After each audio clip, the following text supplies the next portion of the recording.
It's 2024. You look around right now and the prospects for liberty, they seem kind of bleak. But are they? Are the prospects for liberty actually that bleak? Or have we actually accomplished quite a bit in terms of pro-liberty solutions, pro-liberty policy, and yes, some pro-liberty victories, not just here in America, but across the world? Yeah, let's talk about that. Instead of focusing on winning arguments, we're teaching the basic fundamentals of sales and marketing and how we can use them to win in the world of politics, teaching you how to meet people where they're at on the issues they care about. Welcome to The Brian Nichols Show. Well, hey there, folks. Brian Nichols here on The Brian Nichols Show, and thank you for joining us on, of course, another fun-filled episode. I am, as always, your humble host, joining you from our lovely Cardio Miracle Studios here in Eastern Indiana. The Brian Nichols Show is powered by AMP America. Very excited to be part of the AMP America team. Head over to ampamerica.com for all of your daily news, opinion pieces, and more without the extra fluff that the corporate media wants to fluff in, like the brought to you by Pfizer's. So head over to ampamerica.com and start getting the news and opinion pieces that will leave you educated, enlightened, and informed today. Also, for the Brian Nichols Show, we are personally powered by Cardio Miracle. Cardio Miracle is our studio sponsor, and I was wrong. I've been saying I've been using Cardio Miracle for like 6-7 months. I kind of forgot that time keeps on ticking, even though my brain says it doesn't. And we've been using Cardio Miracle now for like a year.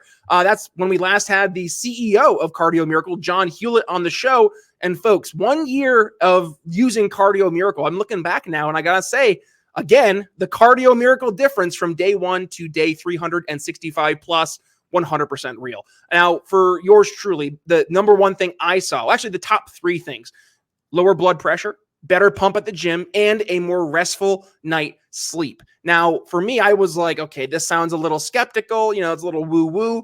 I tried Cardio Miracle. I tried the secret ingredient that was nitric oxide. I was blown away. I watched my blood pressure absolutely plummet. I got the 2 thumbs up from my doctor's office saying, "What are you doing?" And I said, "I'm doing Cardio Miracle. I don't know." And then they wanted to learn more. So folks, I'm just telling you right now, you have nothing to lose. Even if you are skeptical, there's a 100% money back guarantee. So all you got to do, head to the show notes. If you're watching us on the video version of the show, go to the video description, click the link. It's going to bring you right over to our friends at cardiomiracle.com. Boom, 15% off your order just by using our link. But if you just go to cardiomiracle.com, don't miss out on saving some money. Use code TBNS at checkout for 15% off your order. And like I said, there is a 100% money back guarantee. So you have nothing to lose. But folks, I'm just going to say it. I don't think you're going to have anything to worry about because, like I said, I've been using this for a year now, and I will never have to worry about using a money back guarantee because I'm seeing the difference for myself. I know there are tens of thousands of other folks out there who are experiencing the Cardio Miracle difference for themselves. So join the movement. I promise your heart will, in fact, thank you. Cardio Miracle, the best heart health supplement in the world. All right, folks. We're going to take a little bit of a break today. Usually we're talking about bringing some liberty-based solutions to the table. Usually we're talking about some current event that's taking place through a liberty perspective. But today I thought let's just take a moment and kind of do we call it a SWOT analysis in business: strengths, weaknesses, opportunities, and threats. And I wanted to kind of see where are we right now as a greater liberty movement. No big L libertarianism, no little L libertarianism. Heck, I don't really care what ism you identify with. I think if we're on the general approach of bringing pro-liberty solutions and sentiments to the marketplace, you're on our side. So to help me do that, I wanted to call in an old friend, and frankly, someone who's been in this world a lot longer than I, and that is my good buddy, Matt Kibbe. He's returned here to the Brian Nichols Show from Free the People. Matt, welcome back to the program. How you been? I'm doing great. Living my best life, even as the world around me perhaps is collapsing. But I'm going to try to convince you and me that that's not true today. I love it. Well, it's funny, Matt. I was actually talking about the last time that you and I sat together and recorded an episode face to face. And that was right before January 6th with our episode airing on January 6th. Here I am like, oh, that episode's going to get a lot of good traction. And then, I don't know, something happened at the Capitol down the block from where you and I recorded that episode on that fateful 2021 day. But that's a different conversation for a different day, probably. But Matt Kibbe, it's great having you back here on the show. I'm actually really looking forward to this conversation because I know, yes, we look around and it feels like the folks who are in the pro-liberty camp are constantly facing the slings and arrows. And yet, you know what, Matt? I actually feel, believe it or not, that we're making some headway. I'm feeling that we're making some progress. So I want to talk about where I'm seeing some progress, maybe where you're seeing some progress. But first, let's do this. It's been a while since you've been on the show. We've had a bunch of new folks joining the audience when we joined AMP America. So to the thousands of new listeners out there, Matt, who's Matt Kibbe? What's Free the People? And why do you believe not to hurt people and not take their stuff? So I am the president of Free the People, and I have been involved in the liberty movement either as someone consuming content or someone producing content since I was 13 years old. So I've been at this a while. I was inspired by an Ayn Rand's novelette called Anthem, which was pointed to me by the lyrics on a Rush album. So I've been consuming popular culture and being turned on to liberty for quite some time now. I've been an economist. I've been a policy activist. I've been a grassroots organizer. And now, and through all of that, I would say, but particularly now, I'm a communicator. And Free the People, I got my great branding right behind me. We are basically a video production team. We tell stories. We translate, hopefully, powerful and sometimes complex libertarian ideas into emotionally compelling stories that I think can connect with people outside of our little bubble. So you don't have to read the books I've read. You don't have to quote the dead economists that I love to quote. In fact, in some ways, maybe don't do that so much, but try to find a way to connect with people where they're coming from. And to me, that's the secret and the white pill of all of this is that we can now reach a massive audience. We can totally think outside of our little tribal bubble and reach a lot of people. But we have to start listening a little bit better. We have to start hearing the feedback that we get when we try to engage other people. And if we do that, the sky should be the limit. Matt, your first episode here in the Brian Nichols Show was titled "To Sell Liberty, Listen More." I think you're showing right there that you're at the very least consistent in your approach. And hey, you tease something, right? Meet people where they're at. That's what we say here on the show. You have to meet them where they're at. And to your point, you can't just throw a book at somebody and expect them to digest it the same way that we did. Or if the book is what got us on board. You mentioned listening to Rush, the band, and that planted some seeds in your mind. I remember, watching Ron Paul on the debate stage against Rudy Giuliani. And that's not talking about all the other little intricacies in my growing up where I was like, that doesn't make 100% sense what I've been told. And liberty started to be more of a just common sense, no-brainer solution. And then when you see it on display or you see in action, like what you've been doing with the Free the People docuseries and documentaries, like our good buddy Thomas Massey doing Off the Grid. That was a great watch. I sent that to my sister-in-law, who she's much more in the environmental camp and not necessarily on board, with your traditional red team, blue team paradigm. But she was like, wow, this is actually pretty cool to see that this guy, he's a sitting U.S. congressman. He knows what the heck he's talking about. And he's actually living a way that she would love to see us live, but isn't actually, it's not a situation where your average person can just go ahead and live like Thomas Massey, put a bunch of Tesla batteries in your house to power your home, have ginormous solar panels, but you tell the story and show how he did that and why he did that. And heck, you have a new docuseries coming out here called The Cover Up with Rand Paul. I'm talking about what we all just experienced over the past 4.5 years, and that's been the insanity of COVID, right? And how what we were told as the narrative, the government accepted truth, more often than not during that 4-year period was, if anything, but the truth, right? It was actually a narrative that was promoted by the government bureaucrats who were trying to promote not the truth, but rather their own narrative. And I think that right there, the narrative has been, we're losing. Liberty is losing. Look at all these people who are winning. But Matt, you look where we are today. I think you hit the nail on the head. The white pill. We can talk to millions of people that traditionally we would never be able to reach. So at the very least, I'm hoping they're hearing a different message that 10 short years ago was completely alien to them. Now, not only are they hearing it, but they might actually be open to doing things differently. What say you? Yeah, it's funny because I have been obsessed about the catastrophic consequences, the human devastation caused by the government's response to COVID, and lockdowns and vaccine mandates, and we all know the list, and we also know essentially the body count of those really bad policies. And I think we've talked about that on the show before. And you can get pretty depressed about the future of liberty if you look at the tremendous loss of liberty there. But the upside always is that there's always a counter revolution. There's always a pushback. There's always people that start asking questions when they see craziness of like, so we're shutting down the schools, and when my son is Zoom schooling at home, I see this horrible regimented, almost prison-like atmosphere that our government schools have been subjecting him to. That sets a fire, that lights a light, that gets people asking questions that they wouldn't have otherwise asked. And I would say that the biggest, most fascinating, exciting thing that's happening, and it's I think it's equivalent to the Ron Paul revolution in a lot of ways, is all of these former lefties, progressives, dyed-in-the-wool progressives, who were at one point. That was my alarm to make sure I got on this show, by the way.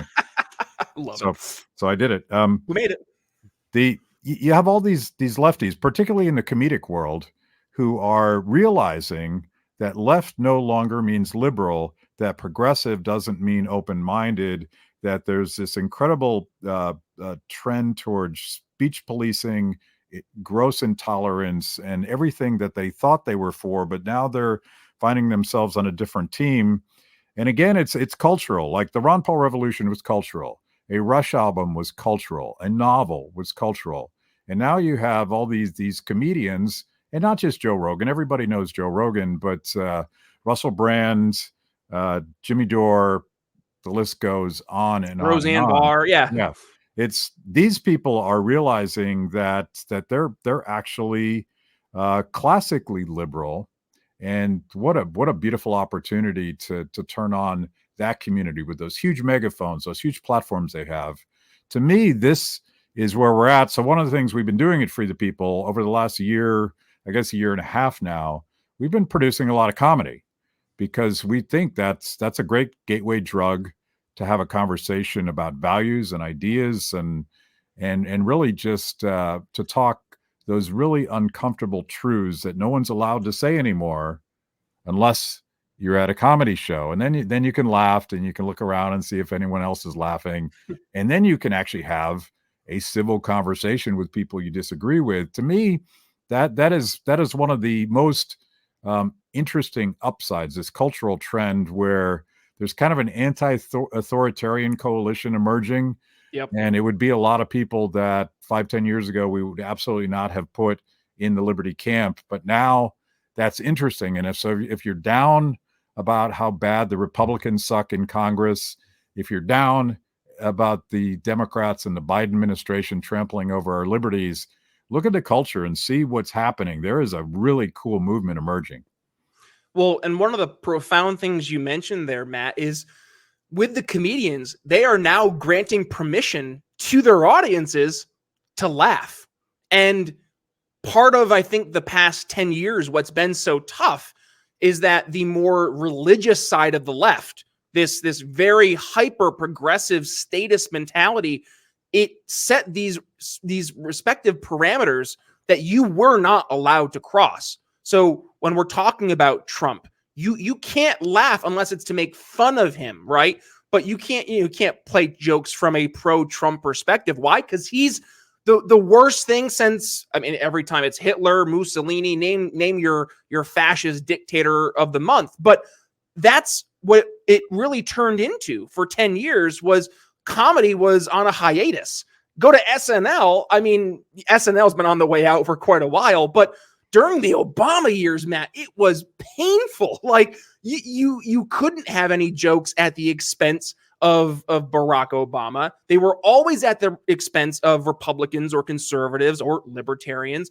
Jon Stewart on the comedy show or on Comedy Central, he's going out and yes, he would go after both sides, but he obviously had an agenda. He obviously has a perspective, and it is 100% more on the left side of the aisle. So what did he do? He would go after more of the Republican candidates. He would go after those folks who would be more pro-liberty. But now I think we're seeing, Matt, is that the side of the laughter, the actual comedians bringing jokes to the table, it's been much more even in the playing field now. Now for every Jon Stewart, you have a Theo Von. For every, Stephen Colbert, you got Brian Kilmeade or somebody like that, or whoever it may be. But like there are folks now who are starting to stand up as alternatives on just not even the right side of the aisle, just the common sense side of the aisle, where we can look at things regardless of political affiliation or political sentiment and just laugh for being funny.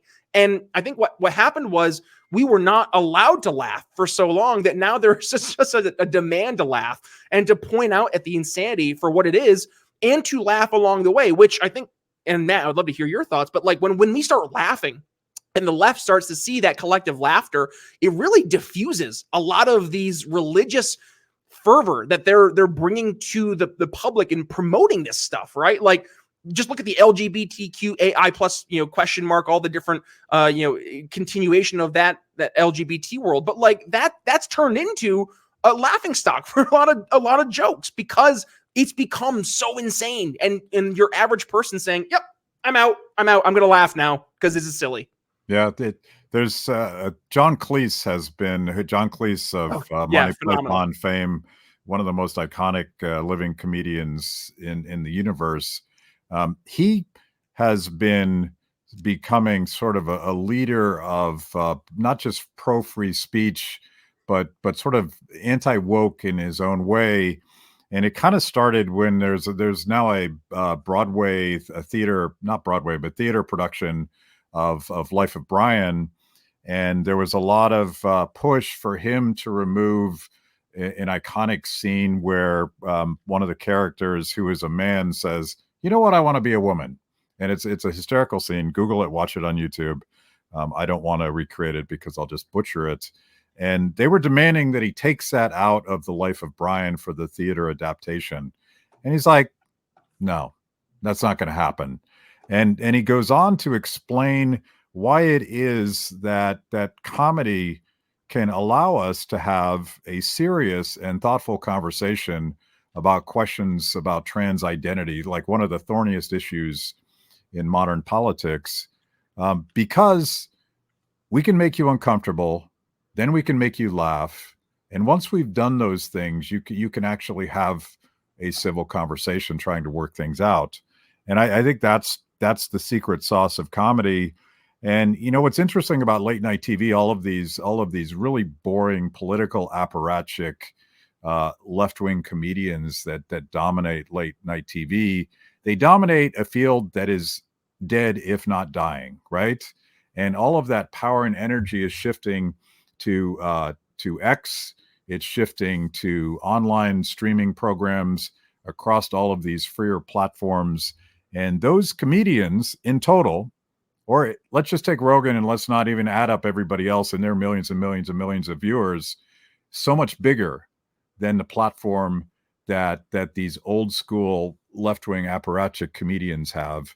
So not only are we catching up, I think we've crushed them. We, the royal pro-liberty, pro-speech side, which by the way is not a right of center thing. It crosses the political spectrum all over the place, but it's just people that are sort of embracing once sacred American values, like the First Amendment, like your right to gather and have these conversations. That was once like a cherished American thinking, and now it isn't. It isn't on college campuses. It isn't on late night TV. But the revolution is happening, and it's just pushback against the stupidity that's come out of the mainstream. I mean, you just watch a Trump rally. I don't care if people love Trump or hate Trump, but like it's a stand-up comedy routine. He does the Joe Biden. Oh, so it's Donald Trump doing Shane Gillis, who's impersonating Joe Biden. He's like, every time he finishes a speech, he looks like a Roomba. He just walks around on stage looking like a Roomba. And it's funny. Like, it's just funny. You can't help but watch it and laugh. And then you go down to South America in the great country that is Argentina, which was it still kind of is a little bit of a dumpster fire, but it was much more of a flaming, just inferno of a dumpster fire a short 6 months ago. And that is until Javier Milei is elected, not just the first libertarian president of Argentina, but dare I say, the first like real libertarian president ever, anywhere. And he was doing this through comedy. I mean, just look at some of the stuff he would do, holding a chainsaw, French kissing a lady on stage. Like, he's a cartoon character, and he won because he made people laugh, but also he gave them hope. He gave them permission to laugh at the insanity and gave them hope by offering a real tangible solution. I mean, Matt, is it as simple as make people laugh, give them hope, and then get them to the polls? Is that it? Well, it certainly would be a great place to start, and we're actually hoping to go to Argentina to talk to him and his inner circle about this model, because there's a little bit of Trump, not in the way that I think mainstream media thinks about it, but Trump also was a TV star. Yep. Milei, more of a social media star. Certainly TV was part of it, but TV was not nearly as important to Milei's public persona as that. But he's a performer. He's like Trump in the sense that it's not bullshit. It's like real and honest and a little bit outrageous and a lot. Afuera. That was just funny, but it was good. Like, you're like, oh, my wife watched that and she's like, oh, I like that. And I'm like, but it's funny, right? And she's like, yeah. And the same guy has dogs named after Murray Rothbard and Milton Friedman. And I'm like, this one of us. I want to know what's going on here. But I think you're talking about, and this is why, again, trying to be white-pilled about this, we have been fighting this fight against the duopoly political machine most of my adult life. And you could go back to Howard Dean, but you certainly want to look at the Ron Paul Revolution and the Tea Party movement, which I was intimately involved in, and Bernie Sanders and Donald Trump in a different way. But the establishment, the machine, the people that sort of pre-choose our choices for us, they're freaking out now because these technological platforms probably is triggering all the censorship, but because these platforms level the playing field and they allow for these outsiders like Milei to not run a traditional campaign, to not get any help from the machine. Like the Peronistas gave him this weaponized presidency because they just assumed that they controlled the process by which you could become the leader of that country. And now they're going to try to do something about that. They're going to try to destroy all of these candidates that are from the outside. They did it to Tulsi Gabbard. They did it to Ron Paul.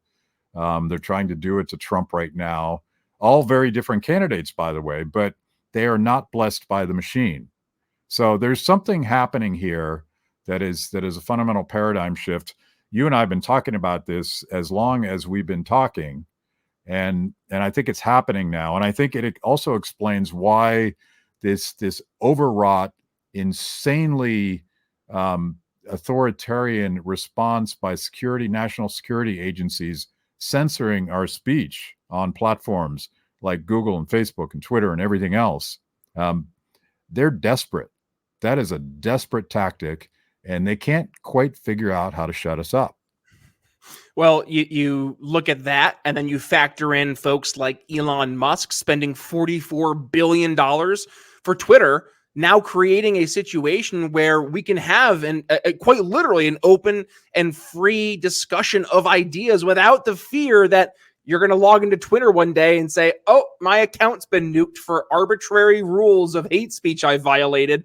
Like, thank God we are at a point now where we can start to have these conversations. And to the point we raised earlier, Matt, now we can start to call out some of the insanity much more freely than we would have been allowed otherwise. So you mentioned, look at what Google has done in trying to suppress free speech. Look what they're trying to do with using the AI tools like Gemini, where they're trying to not just change the way that we see things going forward, but change the way we view the past. Matt, did you know that a majority of the Nazi party in Germany, according to Google Gemini, were minorities and black individuals? I didn't know that, and apparently neither did the history books, because only Google Gemini is coming out and changing all of the different recreations of Nazi soldiers and Nazi officers from 1930s and 1940s to make them look like it's a DEI article from 2024. And we now have a platform to not just call that out, but to laugh at it, to point and say, this is so stupid. And when we do that, it gives more people permission to do the same. Like, there's just something contagious about comedy where you're in that room of, couple hundred folks listening to someone on stage speak. And when one person starts to laugh, it's like a domino effect, chain reaction. Now, the person next to them starts to chuckle, and the person down in the back, they start to laugh. And then within seconds, it's the entire audience roaring and laughing. And I think right now we are at a point where it's kind of bridging between audiences starting to laugh and Emperor has no clothes. And we're now at the point where both of those worlds are meeting together. And now that we have a platform, or at least we have multiple platforms like Twitter and elsewhere where we can have these free discussions of ideas, I don't know, Matt. I mean, despite all the negatives we see in the world, I think we have a lot to look forward to. You look at the wins we've already got on the board. Let me ask you this. 5 years from today, we're recording in 2024 just for posterity's sake.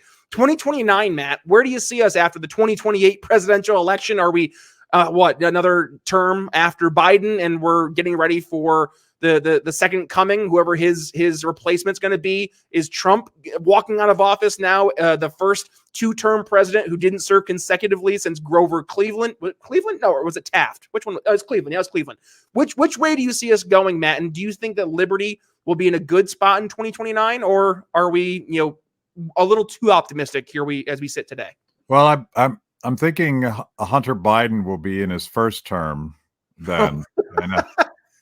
And because he's really got that, he's got the Coke market sort of cornered in the political marketplace. So my honest answer is that politics. Wait, was that a really highbrow Coke joke, like Coke Industries joke? That was good. I liked that. That was good. Well, I'm playing three-dimensional chess right now. That's what's happening. That was wonderful. Keep going. But there's politics is a lagging indicator of culture and social change. Yep. And the last place we're going to see changes in politics, and it's going to require some talent sort of rising above the ranks of the machine. And I would argue, like, in some ways, I can give you an optimistic story about that. We have Justin Amash, who is running for the Republican nomination for Senate in Michigan. He's quite optimistic that he can win that primary and win that general election with his unique brand of libertarianism. But you also look at the way that they clobbered Tulsi Gabbard, the way that they disenfranchised Ron Paul at the 2012 convention. There's a lot of reasons why good people don't want to run. And we're going to have to prove to them that not only can they run, but they can win. And when they win, that there's an infrastructure, there's a cultural infrastructure that will celebrate them when they do something good, politically difficult, but good. And this is something that I don't think we are very good at in the liberty movement. We're so good at sort of crapping on people when they don't meet our very high expectations, but we're not so good at celebrating them when they do something right. And I know we're having this debate about Milei right now, but we're having this with a lot of candidates. Like I do a lot of work with Rand Paul and Thomas Massey, Justin Amash, and a few others, Mike Lee and a few others. And I just see a lot more libertarians just trashing them when they sort of break the faith. And I'm like, guys, what they're doing is very difficult. What we're all trying to do is very difficult. When we see somebody doing the right thing for the right reasons, and particularly communicating it well too, get their back, step up, help them out, bring more people to that fight. Otherwise, you're just sending people into the slaughter, and the message all the way down the food chain to potential candidates that might consider running for office is, well, if the only way I'm going to run is if I sell out, and honestly, I don't want to do that. I'm going to go back to my business. And then we are in a situation much like we were 20 years ago, where it's red team, blue team. GOP is nothing but establishment. Red team is nothing. Well, that was a Freudian slip that I didn't mean to make, but man, that's pretty accurate because they're both the same establishment, right? The establishment of both parties are the same. They're one and the same. So that's really what it was. And to your point, Matt, like I just wrote an article over at AMP America talking much about this Javier Milei situation down in Argentina. Is he perfect? No. Will he be perfect? No. Should we expect him to be perfect? No. And that's the thing. We have so many Monday morning quarterbacks in the liberty movement who look at, name candidate here or name public figure here, and they say, well, I could do better. Here's what I would do. And it's like, okay, but you're sitting in your basement. Like, I don't know what you mean to do here. Like, yes, you have a voice. Yes, I'm going to listen to you well, unless I hit mute, but like, what are you doing besides ranting and raving on social media or, going after name politician here? Like, are you actually trying to build something different, build something better, build back better? No, I'm just teasing. That's an old, bring that down to Baltimore and see if they can help down there. Like that is where we are though. We have an obligation to stop the Monday morning quarterbacks and actually start to support the people who are out putting skin in the game and doing it. Like you mentioned the folks here in America, Justin Amash, Thomas Massey, Rand Paul, Mike Lee, look at overseas, Javier Milei. Like there are folks that we can look to and say, more of what you're doing. And can we have some of that here, please? So thank you, Matt, right, for not just helping articulate that vision, but you and the amazing team over at Free the People, you're actually helping create that vision by telling phenomenal stories, helping make people laugh, and helping point out when government has done some really bad things. So as we wrap things up, I want you to do us a favor. Tease the brand new docuseries I kind of brought up here earlier in our conversation. It's the cover up, right? You, Rand Paul, you guys are sitting down talking about the insanity we've all experienced over here the past 4 years with COVID. What's going on there with the cover up? So the idea, it's going to be an investigative series. The first episode hopefully will be out in the next couple of weeks, and it stars Jay Bhattacharya, famous or infamous, depending on your perspective, Stanford epidemiologist, economist. We also have already talked to Scott Atlas, who is one of the voices of reason within the Trump administration. Obviously, Rand Paul, who just announced finally a bipartisan commission to look at the question of lab leaks and the cover-up. But we're going to go on and on with this because the idea is to have an investigative series that both translates some very complex and dense issues, like, what is gain of function and what were they covering up and why did they cover it up? And what is this mad science experiment that's going on? The idea is to make it accessible to a lot more people because, to me, this question, both from a liberty perspective, but just a humanity perspective, it's pretty existential. And the inspirations, like the vibe is going to be a little more Stranger Things. It's going to be a little more true crime and less of a dissertation on epidemiology. I realize that very few people, including myself, actually want to sit through something like that. So that's a thing. And it's a very big project at Free the People. There's 2 comedy series that you can already watch. Comedy's Murder with Lou Perez. It's been a tremendous first season with him. And Adults Are Talking with Andrew Heaton. Yep. 2 of my favorite comedians. We're embarking on a new series with comedians you've never heard of before. So there's a lot of stuff going on. And we just want to be part of the cultural conversation so that by the time we get a candidate we're supporting, they're riding a wave instead of climbing a hill. That would definitely make things a little bit easier for candidates if they didn't have to do, the building the culture, building the platforms, building the media, like if they actually had some help. So thank you, Matt, for all the work you guys are doing. And thank you for not just like raising up the ideas of liberty to a larger audience, but you've been in the thick of this for 25, 30 years at this point. So like you guys have been fighting the good fight. Your amazing wife, Terry, like you're out on the front lines, reaching new people. You're actually helping change hearts and minds, which is huge. You're not just sitting on you're not sitting on a podcast, just ranting and raving, but you're actually doing things, Matt. You're going out and you're making changes. And that's frankly what we need to be able to do. So if we want to see the world, be a positive place for liberty as we head towards 2029, folks, I'm just going to say it requires us to take action, much like Matt and the team over at Free the People are. So let's maybe take the approach of building some solutions before the candidates run for office. Yes, let's make some people laugh, give them permission to laugh. Heck, give them a platform to laugh, and then give them permission to win. And when they do win, let them know that we're not going to be the ones pointing at them saying, well, you could have done this better, but rather say, listen, I know you got a sucky job and I'm supporting you. I'm thankful for you going out and doing what needs to be done, knowing you're not going to be able to do it perfectly like we would want it to be done, but you're doing what has to be done. That's where I think we are going to have more success. And if you want to join the amazing folks over at Free the People and helping make that a reality, Matt, where can folks go ahead, support your amazing work? And heck, if they want to toss a few dollars your way, where can they go ahead and do that as well? freethepeople.org is basically a video channel, and you can check out all of our stuff there. You can buy some pretty cool swag, and you can also support us financially if that's something you want to do. We're on most social media. You can find us both Matt Kibbe or Free the People. Almost all of our video content is cut up and distributed on all of the platforms. So consume it wherever you want. You can listen to my podcast, Kibbe on Liberty, anywhere that you consume podcasts. We do a lot of stuff, and there's got to be something that sort of floats your boat. Oh, there absolutely is. I'm constantly listening to Free the People, constantly listening to Kibbe on Liberty. Heck, you just had WWE All-Star Kane, Glenn Jacobs, mayor of Knoxville, Tennessee.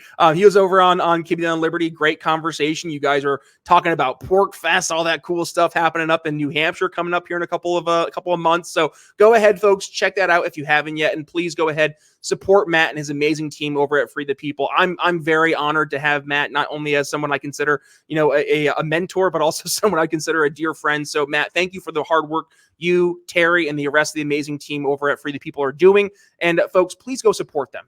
They're actually leading by example. And frankly, like, Matt is one of the best in the game. So please go ahead, lend your support, whether it's financial, just sharing some of their work, watching some of their work, whatever it may be, but please go ahead and support Free the People.